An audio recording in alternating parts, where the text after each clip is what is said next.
আমি কিন্তু তোমাদের মতোই একজন সাধারণ নাগরিক। তোমরা যেমন স্বপ্ন দেখেছ এই দেশ, এই দেশকে নিয়ে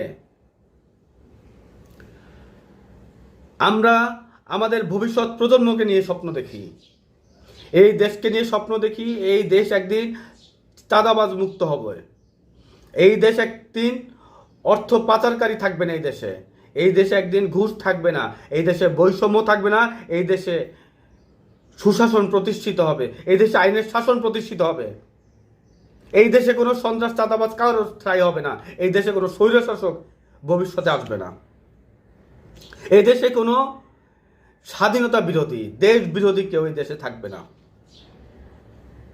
আমরা সেই জন্য আন্দোলন করেছি, সংগ্রাম করেছি। আমরা স্বপ্ন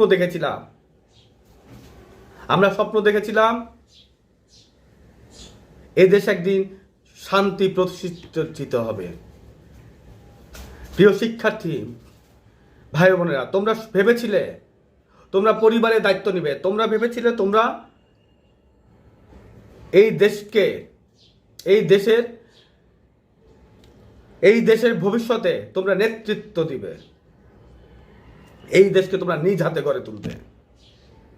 তা চিন্তাই হয়ে গেছে, সেই স্বপ্ন চিন্তাই হয়ে গেছে।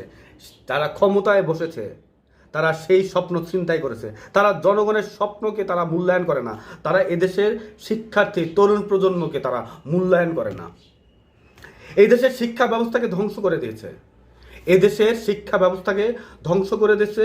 এই দেশের তরুণ প্রজন্ম যারা আছে তারা কেউ এই দেশে থাকতে চায় না, তারা ভিসা পেলে তারা বিদেশে চলে যায়। এদেশের মেধাবীরা আজ দেশে থাকতে চায় না, তারা বিদেশে চলে যায়।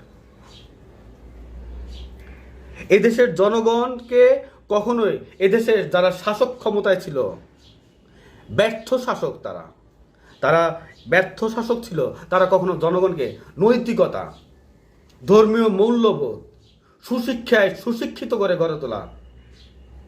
গড়ে তুলতে পারেনি, ব্যর্থ হয়েছে। তারা মনে করে তারা ব্যর্থ হয়নি, তারা মনে করেছে তারা এই দেশে এইভাবে তারা ক্ষমতায় থাকতে পারবে। এখন যারা ক্ষমতায় আছে তারাও মনে করছে তারা এইভাবেই ক্ষমতায় থাকবে। না, এদেশের তরুণ প্রজন্মকে কখনোই অন্যায় অবিচারের মাধ্যমে ঠেকায় রাখতে পারে নাই, এখনো পারবো না। আমি এদেশে শান্তি প্রতিষ্ঠিত করব, এদেশের তরুণ সমাজকে আমি আহ্বান জানাই, তোমরা আমার পাশে থাকো। আমরা ইনশাল্লাহ একসাথে এদেশকে শান্তি প্রতিষ্ঠিত করব ইনশাল্লাহ।